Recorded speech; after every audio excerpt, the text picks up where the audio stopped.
ಹರೇ ಕೃಷ್ಣ. ಎಲ್ಲರಿಗೂ ಸ್ವಾಗತ. ಇಂದು ನಾವು ಒಂದು ಅತ್ಯಂತ ಪವಿತ್ರವಾದ ಪಯಣವನ್ನು ಆರಂಭಿಸೋಣ. ಅದುವೇ ಶ್ರೀಮದ್ ಭಾಗವತದ ಅಧ್ಯಯನ.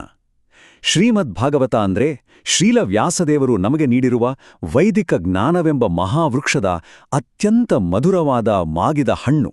ಸರಿ, ಈ ಕತೆ ಎಲ್ಲಿ ಶುರುವಾಗುತ್ತೆ ಅಂದ್ರೆ ಪವಿತ್ರವಾದ ನೈಮಿಷಾರಣ್ಯದಲ್ಲಿ. ಅಲ್ಲಿ ಏನಾಗ್ತಾ ಇತ್ತು, ಶೌನಕಾದಿ ಮಹಾನ್ ಋಷಿಗಳೆಲ್ಲರೂ ಸೇರಿ ಇಡೀ ಪ್ರಪಂಚದ ಒಳಿತಿಗಾಗಿ 1000 ವರ್ಷಗಳ ಕಾಲ ನಡೆಯುವ ಮಹಾಯಜ್ಞವೊಂದನ್ನು ಮಾಡಲು ಸಂಕಲ್ಪಿಸಿದ್ರು. ಆದರೆ ಅವರ ಮನಸ್ಸಿನಲ್ಲಿ, ಅವರ ಹೃದಯದಲ್ಲಿ ಒಂದು ದೊಡ್ಡ ಚಿಂತೆ ಕಾಡ್ತಾ ಇತ್ತು. ಅಷ್ಟಕ್ಕೂ ಏನದು ಚಿಂತೆ? ಅದುವೇ ಕಲಿಯುಗದ ಆಗಮನ. ಯಾಕಂದ್ರೆ ಋಷಿಗಳಿಗೆ ಚೆನ್ನಾಗಿ ಗೊತ್ತಿತ್ತು ಈ ಯುಗದಲ್ಲಿ ಜನರ ಸ್ಥಿತಿ ಹೇಗಿರುತ್ತೆ ಅಂತ.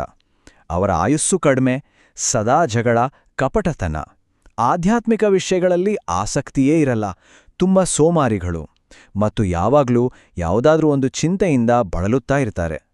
ಇಂತಹ ಜನರನ್ನ ಉದ್ಧಾರ ಮಾಡೋದು ಹೇಗೆ? ಇದೇ ಕಳವಳ ಅವರನ್ನ ಆವರಿಸಿತ್ತು. ಹೀಗೆ ಋಷಿಗಳೆಲ್ಲರೂ ಚಿಂತಿಸುತ್ತಿರುವಾಗಲೇ ಅವರ ಆ ಚಿಂತೆಗೆ ಉತ್ತರವೇ ಬಂದ ಹಾಗೆ ಆ ಪವಿತ್ರ ಸಭೆಗೆ ಶ್ರೀ ಸೂತ ಗೋಸ್ವಾಮಿಗಳ ಆಗಮನವಾಯಿತು. ಅವರನ್ನು ನೋಡಿದ ತಕ್ಷಣ ಶೌನಕ ಋಷಿಗಳ ನೇತೃತ್ವದಲ್ಲಿದ್ದ ಎಲ್ಲಾ ಋಷಿಗಳು ಎದ್ದು ನಿಂತು ಅವರಿಗೆ ಗೌರವವನ್ನ ಸಲ್ಲಿಸಿದರು. ಯಾಕ್ಗೊತ್ತಾ? ಯಾಕಂದ್ರೆ ಸೂತ ಗೋಸ್ವಾಮಿಗಳ ಆಧ್ಯಾತ್ಮಿಕ ಯೋಗ್ಯತೆ ಮತ್ತು ಅರ್ಹತೆ ಏನು ಅನ್ನೋದು ಅವರಿಗೆಲ್ಲ ಸ್ಪಷ್ಟವಾಗಿ ತಿಳಿದಿತ್ತು. ಸೂತ ಗೋಸ್ವಾಮಿಗಳು ಯಾಕೆ ಅಷ್ಟು ಅರ್ಹರಾಗಿದ್ರು? ಅದಕ್ಕೆ ಕಾರಣ, ಅವರು ಶ್ರೀಮದ್ ಭಾಗವತವನ್ನು ಬೇರೆ ಯಾರಿಂದಲೂ ಅಲ್ಲ, ನೇರವಾಗಿ ಶುಕದೇವ ಗೋಸ್ವಾಮಿಗಳ ಮುಖದಿಂದಲೇ ಕೇಳಿದ್ರು. ನೋಡಿ, ಆಧ್ಯಾತ್ಮಿಕ ಜ್ಞಾನದಲ್ಲಿ ಇದೇ ಬಹಳ ಮುಖ್ಯ. ಈ ಅಧಿಕೃತ ಗುರುಶಿಷ್ಯ ಪರಂಪರೆ ಇದೆಯಲ್ಲ, ಇದೇ ಜ್ಞಾನದ ಶುದ್ಧತೆಯನ್ನು ಹಾಗೆಯೇ ಕಾಪಾಡ್ಕೊಂಡು ಬರುವುದು. ಹಾಗಾದ್ರೆ ಶುಕದೇವ ಗೋಸ್ವಾಮಿಗಳು ಈ ಜ್ಞಾನವನ್ನ ಯಾರಿಗೆ ನೀಡಿದರು? ಅವರು ಹೇಳಿದ್ದು ಮಹಾರಾಜ ಪರೀಕ್ಷಿತರಿಗೆ. ಅವರಿಗೆ ಬದುಕಲು ಇದ್ದಿದ್ದು ಕೇವಲ 7 ದಿನಗಳು. ಆ ಅಂತಿಮ ಕ್ಷಣಗಳಲ್ಲಿ ಅವರು ತಮ್ಮ ರಾಜ್ಯ, ಸಂಪತ್ತು ಎಲ್ಲವನ್ನೂ ತ್ಯಜಿಸಿ ಕೇವಲ ಪರಮಾತ್ಮನ ಬಗ್ಗೆ ಕೇಳುವುದರಲ್ಲಿ ತಮ್ಮನ್ನು ತಾವು ಸಂಪೂರ್ಣವಾಗಿ ತೊಡಗಿಸಿಕೊಂಡಿದ್ರು. ಅಂತಹ ಒಂದು ಸಂದರ್ಭದಲ್ಲಿ ಶುಕದೇವ ಗೋಸ್ವಾಮಿಗಳು ಅವರಿಗೆ ಈ ಭಾಗವತದ ಜ್ಞಾನಾಮೃತವನ್ನೇ ಉಣಬಡಿಸಿದ್ರು. ಸರಿ, ಈಗ ಸೂತ ಗೋಸ್ವಾಮಿಗಳು ಆಸೀನರಾಗಿದ್ದಾರೆ. ಅವರ ಉಪಸ್ಥಿತಿಯಲ್ಲಿ ಶೌನಕ ಋಷಿಗಳು ಮುಂದೆ ಬಂದು ಎಲ್ಲಾ ಋಷಿಗಳ ಪರವಾಗಿ ಕೆಲವು ಪ್ರಶ್ನೆಗಳನ್ನ ಕೇಳಲು ಮುಂದಾದರು. ಒಂದು ವಿಷಯವನ್ನ ನಾವಿಲ್ಲಿ ಗಮನಿಸಬೇಕು. ಈ ಪ್ರಶ್ನೆಗಳು ಕೇವಲ ಅವರಿಗೋಸ್ಕರ ಆಗಿರಲಿಲ್ಲ, ಬದಲಿಗೆ ಇಡೀ ಮಾನವ ಕುಲದ ಒಳಿತಿಗಾಗಿ ಕೇಳಲಾದ ಅತ್ಯಂತ ಆಳವಾದ ಪ್ರಶ್ನೆಗಳಾಗಿದ್ದವು. ಅವರ ಮೊದಲ ಪ್ರಶ್ನೆ ಹೀಗಿತ್ತು: ಎಲ್ಲಾ ಜೀವಿಗಳಿಗೂ ಅಂತಿಮವಾಗಿ ಶ್ರೇಷ್ಠವಾದ ಧರ್ಮ ಯಾವುದು? ನೋಡಿ, ಇಲ್ಲೊಂದು ಬಹಳ ಮುಖ್ಯವಾದ ಅಂಶವಿದೆ. ಋಷಿಗಳು ಕೇಳಿದ್ದು ನಮ್ಮ ದೈನಂದಿನ ಕಷ್ಟಗಳಿಗೆ ತಾತ್ಕಾಲಿಕ ಪರಿಹಾರಗಳನ್ನಲ್ಲ, ಬದಲಾಗಿ ಯಾವುದು ನಮ್ಮ ಆತ್ಮಕ್ಕೆ ಶಾಶ್ವತವಾದ, ನಿಜವಾದ ಸಂತೃಪ್ತಿಯನ್ನು ಕೊಡುತ್ತದೆಯೋ ಅಂತಹ ಶ್ರೇಷ್ಠ ಧರ್ಮದ ಬಗ್ಗೆ ಅವರು ಕೇಳಿದ್ರು. ನಿಜವಾದ ಧರ್ಮ ಯಾವುದು ಅಂದ್ರೆ, ಅದು ಭಗವಂತನಾದ ಶ್ರೀಕೃಷ್ಣನಲ್ಲಿ ಶುದ್ಧವಾದ, ಯಾವುದೇ ಸ್ವಾರ್ಥವಿಲ್ಲದ ಮತ್ತು ನಿರಂತರವಾದ ಭಕ್ತಿ ಸೇವೆಯನ್ನು ನಮ್ಮಲ್ಲಿ ಜಾಗೃತಗೊಳಿಸಬೇಕು. ಶ್ರೀಲ ಪ್ರಭುಪಾದರು ಬಹಳ ಸುಂದರವಾಗಿ ವಿವರಿಸ್ತಾರೆ, ಭಗವಂತನ ಮೇಲೆ ಪ್ರೀತಿಯನ್ನೇ ಬೆಳೆಸುವ ಯಾವುದೇ ಧರ್ಮವನ್ನು ನಾವು ಆಚರಿಸಿದ್ರೆ ಅದು ಕೇವಲ ವ್ಯರ್ಥ ಶ್ರಮ. ಸಂಸ್ಕೃತದಲ್ಲಿ ಹೇಳುವಂತೆ ಶ್ರಮ ಏವ ಹಿ ಕೇವಲಂ. ಅವರ ಮುಂದಿನ ಪ್ರಶ್ನೆ, ಹಾಗಾದರೆ ಇಷ್ಟೆಲ್ಲ ಶಾಸ್ತ್ರಗಳಿರುವಾಗ ಅವುಗಳ ಸಾರಾಂಶವಾದರೂ ಏನು? ನೋಡಿ, ಈ ಪ್ರಶ್ನೆ ಎಷ್ಟು ಪ್ರಾಯೋಗಿಕವಾಗಿದೆ. ಕಲಿಯುಗದ ಜನರಿಗೆ ಸಾವಿರಾರು ವೈದಿಕ ಗ್ರಂಥಗಳನ್ನ ಓದಿ ಅರ್ಥ ಮಾಡಿಕೊಳ್ಳಲು ಸಮಯವೂ ಇಲ್ಲ, ಸಾಮರ್ಥ್ಯವೂ ಇಲ್ಲ. ಇದನ್ನ ಅರಿತಿದ್ದ ಋಷಿಗಳು ಎಲ್ಲದರ ಸಾರ ಏನು ಅಂತ ತಿಳಿಯಲು ಬಯಸಿದ್ರು. ಆ ಎಲ್ಲ ಶಾಸ್ತ್ರಗಳ ಸಾರವೇ ಶ್ರೀಮದ್ ಭಾಗವತ. ಇದು ಕೇವಲ ಒಂದು ಪುರಾಣವಲ್ಲ, ಇದು ವೇದಾಂತ ಸೂತ್ರದ ಸಹಜವಾದ, ನೈಸರ್ಗಿಕವಾದ ವ್ಯಾಖ್ಯಾನ. ಇದು ಪರಮ ಸತ್ಯ, ಅಂದ್ರೆ ಕೇವಲ ಒಂದು ನಿರಾಕಾರ ಶಕ್ತಿಯಲ್ಲ, ಬದಲಿಗೆ ಆತನೊಬ್ಬ ಪರಮ ಪುರುಷ, ಆತನೇ ಶ್ರೀಕೃಷ್ಣ ಅಂತ ನಮಗೆ ಸ್ಪಷ್ಟವಾಗಿ ತಿಳಿಸಿಕೊಡುತ್ತದೆ. ನಂತರ ಋಷಿಗಳು ಮತ್ತೊಮ್ಮೆ ಕಲಿಯುಗದ ಜನರ ಸ್ಥಿತಿಯನ್ನ ನೆನಪಿಸಿಕೊಂಡು ಕೇಳಿದ್ರು, ಈ ಯುಗದಲ್ಲಿ ಆಯಸ್ಸು ಕಡಿಮೆ, ಮನಸ್ಸು ಯಾವಾಗ್ಲೂ ಚಂಚಲ.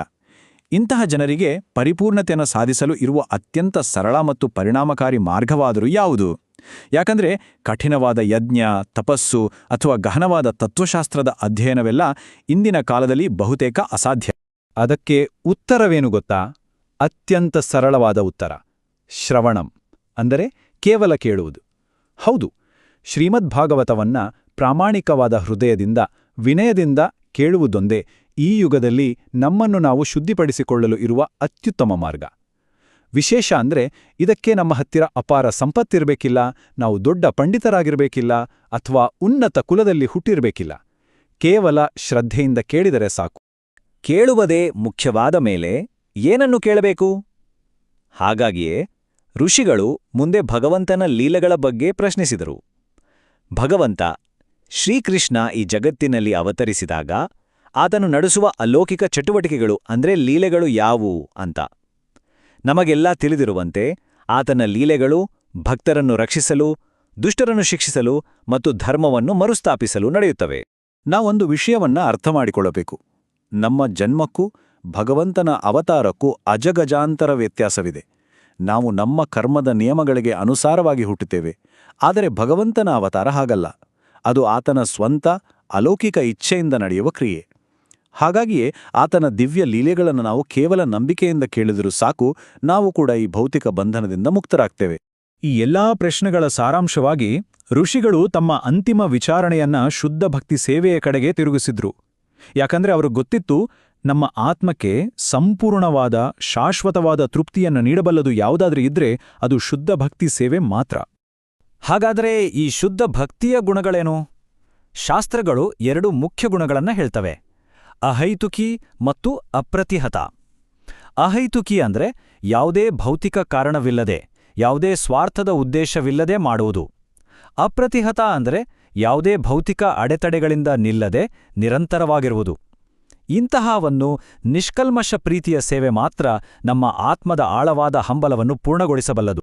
ಇಲ್ಲಿ ಈ ಅಧ್ಯಾಯ ಒಂದು ಅತ್ಯಂತ ನಿರ್ಣಾಯಕವಾದ ತತ್ವವನ್ನು ಸ್ಥಾಪಿಸುತ್ತದೆ. ಅದೇನೆಂದರೆ, ನಾವು ಯಾರಿಂದ ಕೇಳುತ್ತೇವೆ ಅನ್ನೋದು ಬಹಳ ಮುಖ್ಯ. ಒಂದು ಸುಂದರವಾದ ಉದಾಹರಣೆ ಇದೆ. ಹಾಲು ತುಂಬಾ ಪೌಷ್ಟಿಕ, ಆದರೆ ಅದನ್ನು ಒಂದು ಹಾವು ಬಾಯಿ ಹಾಕಿದರೆ ಅದು ವಿಷವಾಗಿ ಬಿಡುತ್ತೆ ಅಲ್ವಾ? ಹಾಗೆಯೇ ಈ ಭಗವಂತನ ಅಲೌಕಿಕ ಜ್ಞಾನವನ್ನ ಭಕ್ತರಲ್ಲದವರಿಂದ, ಅಧಿಕಾರವಿಲ್ಲದವರಿಂದ ಕೇಳಿದರೆ ಅದು ಕೂಡ ತನ್ನ ಶಕ್ತಿಯಿಂದ ಕಳ್ಕೊಂಡು ಹಾಳಾಗುತ್ತದೆ. ಆದ್ದರಿಂದ ಭಾಗವತವನ್ನ ಯಾವಾಗಲೂ ಗುರು ಶಿಷ್ಯ ಪರಂಪರೆಯಲ್ಲಿ ಬರುವ ಅಧಿಕೃತ ಭಕ್ತರಿಂದಲೇ ಕೇಳಬೇಕು. ಹಾಗಾದ್ರೆ ಬನ್ನಿ, ಈ ಮೊದಲ ಅಧ್ಯಾಯದಿಂದ ನಾವು ಕಲಿಬೇಕಾದ ಪ್ರಮುಖ ಪಾಠಗಳೇನು ಅಂತ ಒಮ್ಮೆ ಸಂಕ್ಷಿಪ್ತವಾಗಿ ನೋಡೋಣ. ನಮ್ಮ ಈ ಯುಗಕ್ಕೆ ಇದೊಂದು ದೊಡ್ಡ ಉಡುಗೊರೆಯೇ ಸರಿ. ಮೊದಲನೇದಾಗಿ, ನಮ್ಮ ಜೀವನದ ಎಲ್ಲಾ ಸಮಸ್ಯೆಗಳಿಗೆ ಮೂಲ ಕಾರಣ ಏನು ಗೊತ್ತಾ? ಅದು ಕೃಷ್ಣನ ಜೊತೆಗಿನ ನಮ್ಮ ಸಂಬಂಧವನ್ನ ನಾವು ಮರೆತಿರುವುದು. ಎರಡನೆಯದಾಗಿ, ಹಾಗಾದ್ರೆ ಇದಕ್ಕೆ ನಿಜವಾದ ಪರಿಹಾರ ಯಾವುದು? ಅದುವೇ ಶುದ್ಧ ಭಕ್ತರಿಂದ ಕೃಷ್ಣನ ಬಗ್ಗೆ ಮತ್ತೆ ಮತ್ತೆ ಕೇಳುವುದು. ಮತ್ತು ಮೂರನೆಯದಾಗಿ, ಈ ಕೇಳುವ ಪ್ರಕ್ರಿಯೆಗೆ ಅತ್ಯುತ್ತಮವಾದ ಗ್ರಂಥವೇ ಶ್ರೀಮದ್ ಭಾಗವತ. ಇದು ಈ ಕಲಿಯುಗದಲ್ಲಿ ಮನುಕುಲಕ್ಕೆ ಸಿಕ್ಕಿರುವ ಅತಿದೊಡ್ಡ ಉಡುಗೊರೆ. ನೋಡಿ, ಈ ಬೋಧನೆಗಳು ಸಾವಿರಾರು ವರ್ಷಗಳ ಹಿಂದಿನವಾದರೂ ಇಂದಿನ ನಮ್ಮ ಜೀವನಕ್ಕೆ ಎಷ್ಟು ಪ್ರಸ್ತುತವಾಗಿವೆ. ಇವತ್ತಿನ ಆಧುನಿಕ ಜಗತ್ತಿನಲ್ಲಿ ನಾವು ಕಾಣುವ ಆತಂಕ, ಗೊಂದಲ, ಅಸಮಾಧಾನ, ಇದಕ್ಕೆಲ್ಲ ಪರಿಹಾರ ಎಲ್ಲೋ ಹೊರಗಡೆ ಇಲ್ಲ. ಆ ಪರಿಹಾರ ಇರೋದು ಶ್ರವಣದ ಮೂಲಕ ಕೃಷ್ಣನೊಂದಿಗೆ ನಮ್ಮ ಸಂಬಂಧವನ್ನು ಮತ್ತೆ ಸ್ಥಾಪಿಸಿಕೊಳ್ಳೋದ್ರಲ್ಲಿ.